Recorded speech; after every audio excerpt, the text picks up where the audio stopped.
पिछली वीडियो में हम लोगों ने देखा रदरफोर्ड मॉडल और उसके ड्रॉबैक्स। उसके 3 मेजर ड्रॉबैक्स थे। पहला, ईएमटी थ्योरी मैक्सवेल के द्वारा दी गई थी, वो एक्सप्लेन नहीं हुआ। दूसरा, स्पेक्ट्रम। और तीसरा, उन्होंने इलेक्ट्रॉन डिस्ट्रीब्यूशन के बारे में कुछ नहीं बताया, यानी कि इलेक्ट्रॉन अलग अलग सेल्स में है या फिर वो किस तरीके से अरेंज है, उसके बारे में उन्होंने कुछ नहीं बताया। बस उन्होंने इतना बोल दिया था कि इलेक्ट्रॉन जो है वो सर्कुलर पाथ पे रोटेट कर रहा है। वो उन्होंने ये नहीं बताया कि 2 इलेक्ट्रॉन एक पाथ पे रोटेट करेगा, 6 इलेक्ट्रॉन एक पे, 8 उसके बाद, ऐसा उन्होंने कुछ नहीं बोला। उनका कहना था कि अगर एक एटम में 40 इलेक्ट्रॉन है तो वो सब एक ही सर्कुलर पाथ पे रिवॉल्व कर सकते हैं। बट उसके बाद है बोर साहब। बोर साहब ने अपना एटॉमिक मॉडल दिया और रदरफोर्ड के जो भी ड्रॉबैक्स थे उसको अपने मॉडल में पूरा कवर किया। तो चलिए इससे पोस्टुलेट से शुरू करते हैं।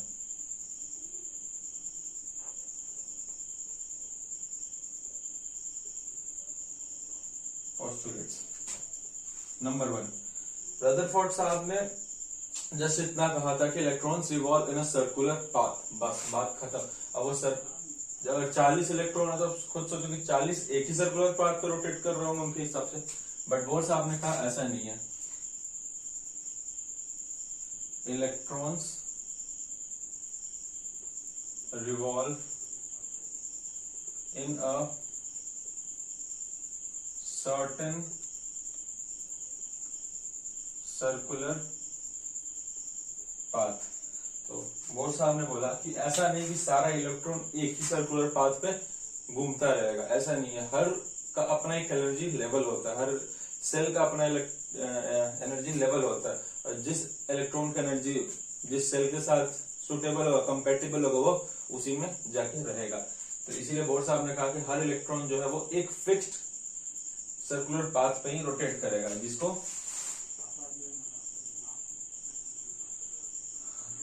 which is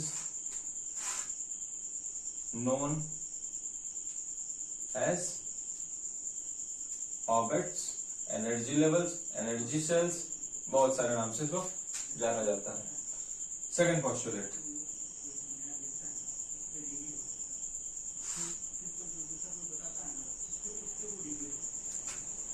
each orbits energy level या फिर एनर्जी सेल्स जो भी बोले, each orbit has a certain amount of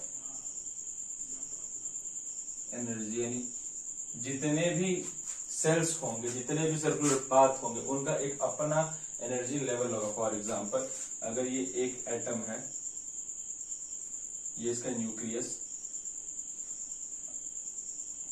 मान लेते इसके अंदर 2 सेल्स है, ठीक है। तो इसका एनर्जी लेवल अपना कुछ होगा और इसका अपना कुछ एनर्जी लेवल, मान लेते इसका 1 जूल तो इसका 2 जूल, इसके बाद जो होगा उसका अपना एनर्जी लेवल होगा। ऐसा नहीं हो सकता कि इसका भी 1 जूल, इसका भी 1 जूल, इसके बाद भी 1 जूल, इस तरीके से नहीं हो सकता। तो उनका कहना था कि हर ऑर्बिट का अपना एक एनर्जी लेवल होता है और जो इलेक्ट्रॉन जिसके साथ कंपेटिबल होगा वो वहां जाके रहेगा। Each orbit has a certain amount of energy.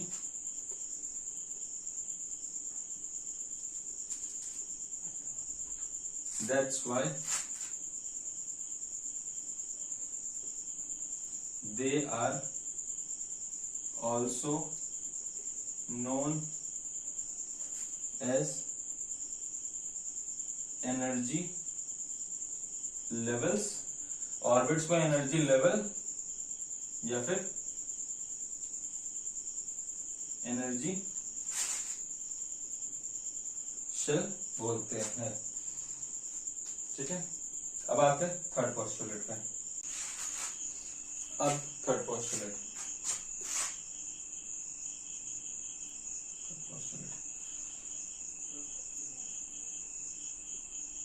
Electrons are present in that orbit whose angular momentum is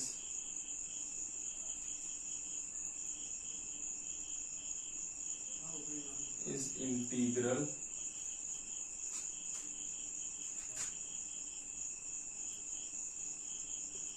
multiple of h/2 पाई। यानी इलेक्ट्रॉन उसी ऑर्बिट में रहेगा जिस ऑर्बिट का एंगुलर मोमेंटम h/2 पाई का इंटीग्रल मल्टीपल। इंटीग्रल मल्टीपल बहुत बड़ी चीज नहीं है, छोटी चीज है।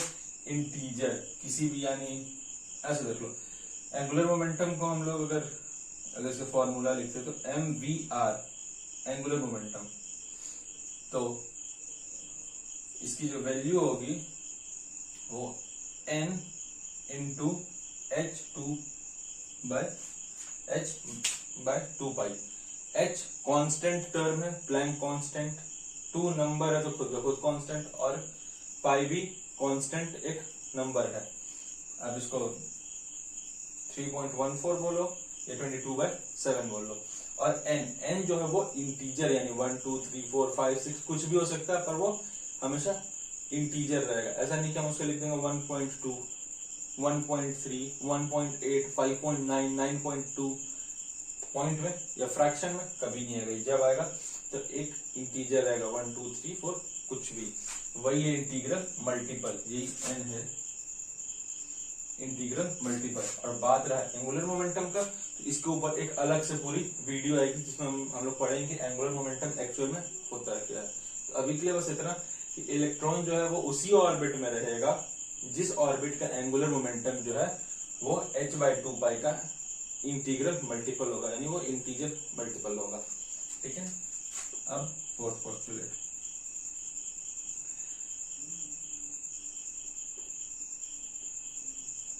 Postulate, electron neither absorb energy nor release। EMT theory, electromagnetic theory Maxwell साहब के द्वारा जो दी गई थी, उसमें कहा गया था कि अगर एक चार्ज पार्टिकल दूसरे चार्ज पार्टिकल के इर्द गिर्द रिवॉल्व करता है तो एनर्जी को रेडिएट करेगा, और ऐसा करेगा तो वो कोलैप्स करके उसके सेंटर पे जाके गिर जाएगा। बट बोर साहब ने यहाँ पे ये वो बता दिया कि हर ऑर्बिट का अपना एक एनर्जी है, एक एनर्जी लेवल है, और इलेक्ट्रॉन उसी पे घूम रहा है, जिसकी वजह से वो कोई एनर्जी अपने अंदर से रेडिएट नहीं करेगा और ना ही नॉर्मल वे में वो एनर्जी को एब्जॉर्ब करने वाले। यानी वो जिस ऑर्बिट पे चला गया अब वो उसी के एनर्जी पे नाचता रहेगा। कुछ इस तरीके से कि आपने एक व्हील घुमा दी है, अब उसको कुछ रोकने वाला नहीं, अब उस पर आप एक बॉल डाल दो तो वो बॉल कंटिन्यूस व्हील के साथ घूमता रह जाएगा। उस बॉल की अपनी तो कोई एनर्जी नहीं, वो उस ऑर्बिट यानी उस व्हील से एनर्जी ले रहा है। उसी तरीके से यहाँ पे जो इलेक्ट्रॉन है वो ऑर्बिट से एनर्जी लेकर रिवॉल्व कर, इसकी वजह से वो कभी जिंदगी में ना एनर्जी रेडिएट करने वाला है खुद से और ना एब्जॉर्ब करने वाला है। तो इसका सीधा सा मतलब होता है कि ईएमटी थ्योरी इस पे लागू नहीं होगी। यहाँ पे ये बच गया।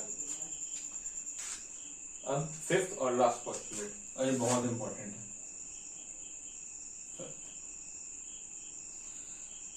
अभी इससे पहले हमने पढ़ा कि एक इलेक्ट्रॉन नॉर्मल वे में, नॉर्मल स्टेट में वो ना ही एनर्जी को एब्जॉर्ब करेगा ना रिलीज करेगा। ठीक है। बट बोर साहब से अगर बोला गया कि क्या हो अगर हम लोग इलेक्ट्रॉन को जबरदस्ती एनर्जी दें, यानी अगर आपको जबरदस्ती, मतलब आप फुल हो, खा के एकदम फुल हो, आपको जबरदस्ती खाना आपके मुंह में ठूंसा जा तो क्या होगा। तो ऑब्वियस सी बात है, तो बोर साहब ने बोला ऑब्वियस सी बात है कि पहले तो मेरा जितना बड़ा मुंह है उतना बड़ा ही निवाला जाएगा। तो यही चीज इलेक्ट्रॉन पे भी लागू हुई। कैसे? तो ऐसे, इफ एनर्जी इज प्रोवाइडेड, अगर हम लोग बाहर से एनर्जी दें, इलेक्ट्रॉन विल एब्जॉर्ब, वो एनर्जी एब्जॉर्ब करेगा। ठीक है। बट जैसे आपका मुंह जितना बड़ा है, आप उतना बड़ा ही निवाला आपके मुंह में जाएगा। अगर उससे ज्यादा अगर खिलाया जाए तो कुछ हिस्सा बाहर गिर जाएगा। वही चीज बोर साहब ने बोला, अगर एक इलेक्ट्रॉन को एनर्जी देते हैं तो उतना ही लेगा जितना उसे जरूरत है नेक्स्ट शेल में जाने के लिए। Means if energy is provided, electron will absorb a certain amount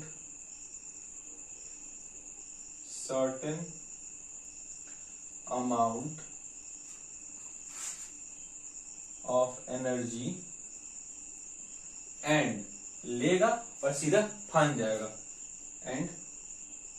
and jump to next energy level, या फिर अब इसको बोलो ऑर्बिट। मींस मान लेते हैं ये है हमारा एक एटम, ये रहा इसका न्यूक्लियस, एक ऑर्बिट, दो ऑर्बिट और ये तीन ऑर्बिट। ओके, तीन ऑर्बिट है, ये एटम है, इसके अंदर तीन ऑर्बिट है। मान लेते हैं इलेक्ट्रॉन यहां पे है, ठीक है, फर्स्ट ऑर्बिट पे है, इसका 1 जूल एनर्जी, इसका 2 जूल, इसका 3 जूल, जस्ट मान रहे हैं, ठीक है। ये 1 जूल की एनर्जी पे रिवॉल्व कर रहा है, एकदम मजे में, कोई दिक्कत नहीं इसको, ठीक है।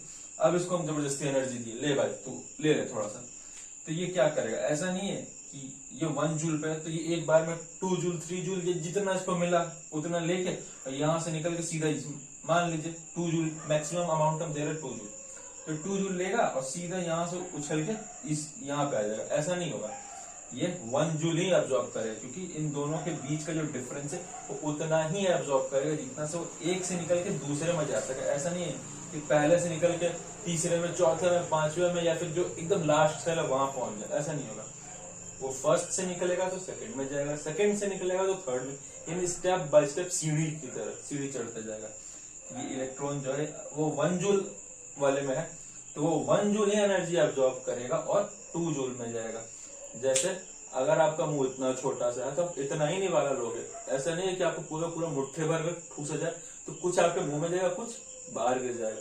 वही चीज यहाँ भी इलेक्ट्रॉन्स के साथ भी होगा, उतनी ही एनर्जी लेगा जितना सही अपना एक सेल आगे जा सके, सिर्फ एक सेल, ठीक है। अब मान लीजिए इसमें कोई इलेक्ट्रॉन घूम रहा है, ठीक है, 2 जूल वाले में घूम रहा है, खत्म हो गया।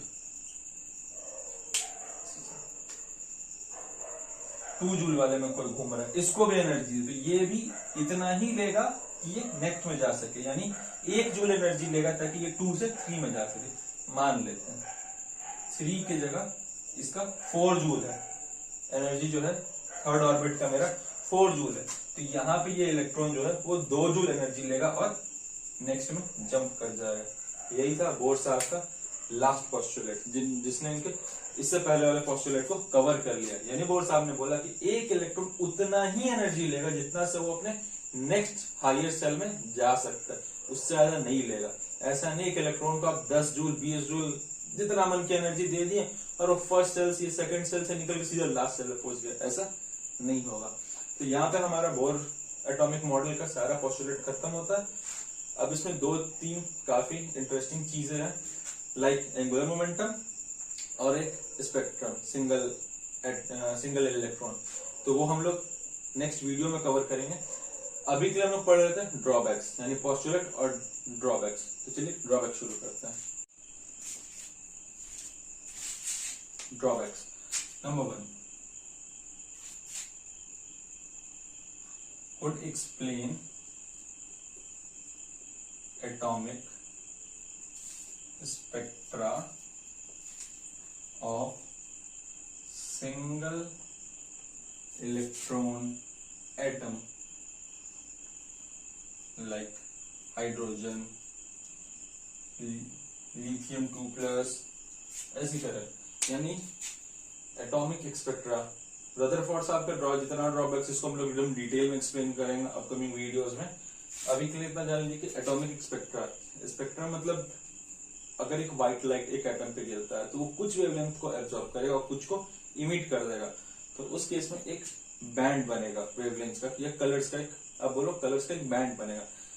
जिस वेवलेंथ को एब्जॉर्ब कर लिया होगा उसका कोरिस्पॉन्डिंग कलर जो है वो वहां पे गायब हो जाएगा, ब्लैक नजर आएगा, और जो बाकी उसने रिलीज कर दिया वो वहां पे आपको उस बैंड में शो करेंगे। तो उस चीज को उन्होंने बस single atom single electron atom पे एक्सप्लेन कर पाए थे। अगर एक एटम के पास एक इलेक्ट्रॉन है तो ठीक है, तब बोर साहब उसको इजीली एक्सप्लेन कर पा रहे थे। बट अगर किसी के पास 2 है, 3 है, 4 है, 5 है, तो वो उस चीज को एक्सप्लेन नहीं कर पा रहे थे। यही इनका पहला ड्रॉबैक। दूसरा drawback,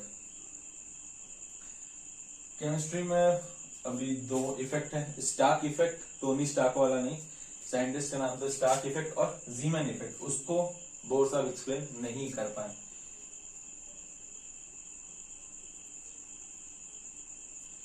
failed to explain Stark and Zeeman effect। ठीक है। तीसरा,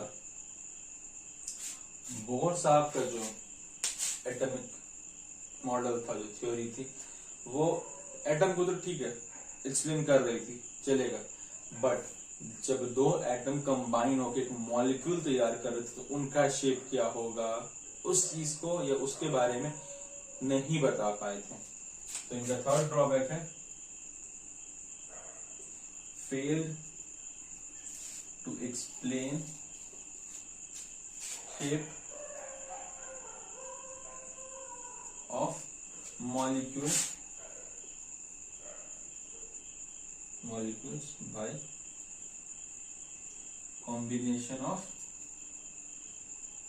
atoms, यानी एटम से मिलकर जो मॉलिक्यूल बनेंगे उनके शेप को, उनका क्या आकार होगा, उसके बारे में कुछ भी नहीं बता पाए। और फोर्थ, जिसमें बोर साहब की कोई गलती नहीं थी, मतलब इन्हें पता नहीं था, इनके बाद आया था 2 और इफेक्ट, एक डुअल बिहेवियर, एक एटम का, एक इलेक्ट्रॉन का, ये जो माइक्रोस्कोपिक, उनका डुअल बिहेवियर, हर मैटर का डुअल बिहेवियर होता है, इस पे एक थ्योरी थी। और एक थी हाइजेनबर्ग की अनसर्टेनिटी प्रिंसिपल, उस चीज को भी बोर साहब का मॉडल एक्सप्लेन नहीं करता था। और ये 2 चीज बोर साहब के एटॉमिक मॉडल देने के बाद आई थी।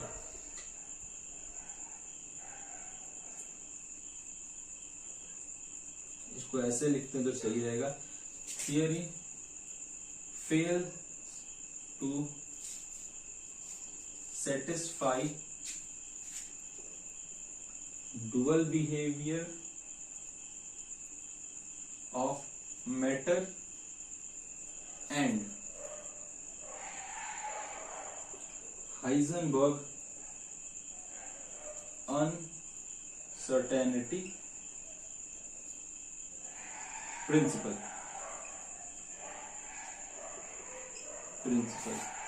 तो इनकी जो थ्योरी थी वो डुअल बिहेवियर ऑफ मैटर और हाइजेनबर्ग सर्टेनिटी प्रिंसिपल पे फिट नहीं बैठ रही थी।